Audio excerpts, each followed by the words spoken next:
प्रशांत किशोर ने कहा है, यदि तेजस्वी यादव यह स्वीकार कर ले और गलती माने कि 15 साल उनके मां बाप का राज जंगल राज था, तो जनता यह सोच सकती है कि अब ये सुधर गए हैं, आगे से गलती नहीं करेंगे।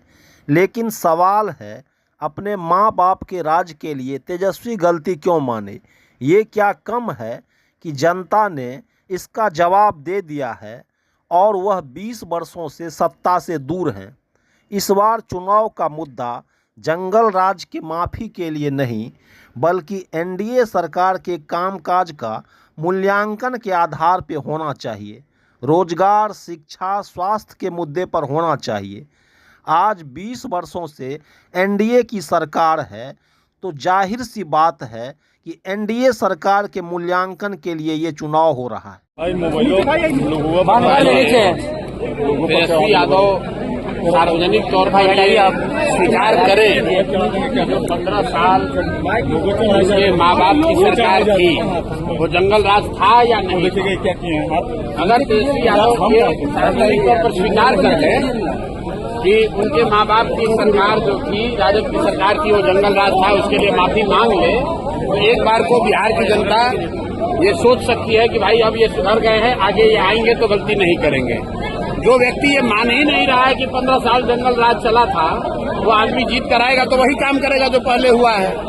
इसलिए तेजस्वी यादव, जब तक तेजस्वी यादव और राजद के लोग अपने 15 साल के जंगल राज के लिए वो स्वीकार नहीं करते हैं कि जंगल राज था, उस समय बिहार के लोगों के साथ गलती हुई, उसके लिए माफी नहीं मांगते हैं, तेजस्वी यादव का विकास पर बात करना, बेहतरी की बात करना बिल्कुल बेमानी है। प्रशांत जी, तेजस्वी यादव ने यह भी कहा है कि मेरी परछाई भी गलती करेगी तो उसको सजा दिलाएंगे। अभी तो 3 साल थे, तो क्या किया?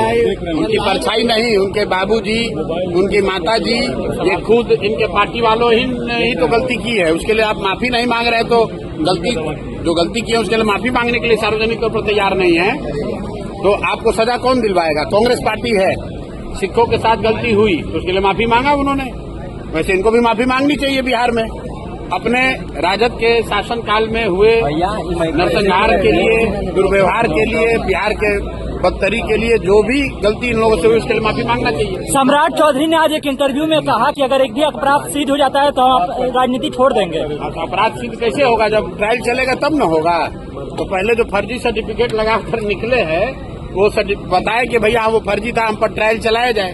अपराध सिद्ध कैसे होगा? जब आप पर ट्रायल चलेगा।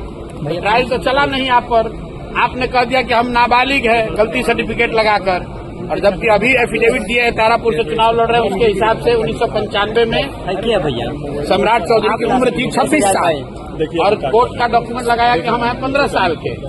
तो भाई अगर आप गलत डॉक्यूमेंट लगाकर अपने को नाबालिग बताकर बाहर निकले हैं तो आपका अपराध कैसे सिद्ध होगा? मोतिहारी में कई संभावित प्रत्याशी थे। बिहार का लड़का पूरे देश में जितना रेलवे स्टेशन है, जो ट्रेन आ रहा है छठ में, आप उसका दशा देखिए। लोग जानवर की तरह बोगी में कुचा के, ट्रेन में, बस में गोरा की तरह भरा के आ रहा है। लोग घर आने के लिए तरस रहे हैं, रो रहे हैं।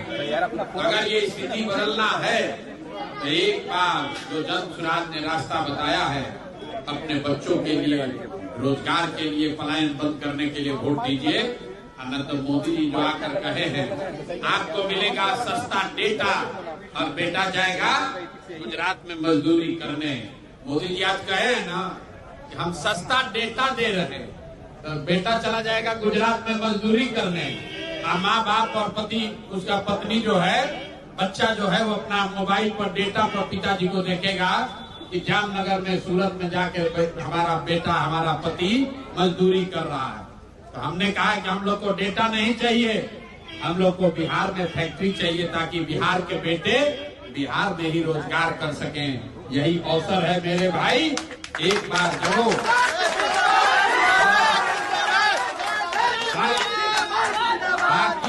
बाकी सब चीज एक हो, अब पलायन बंद होना एक।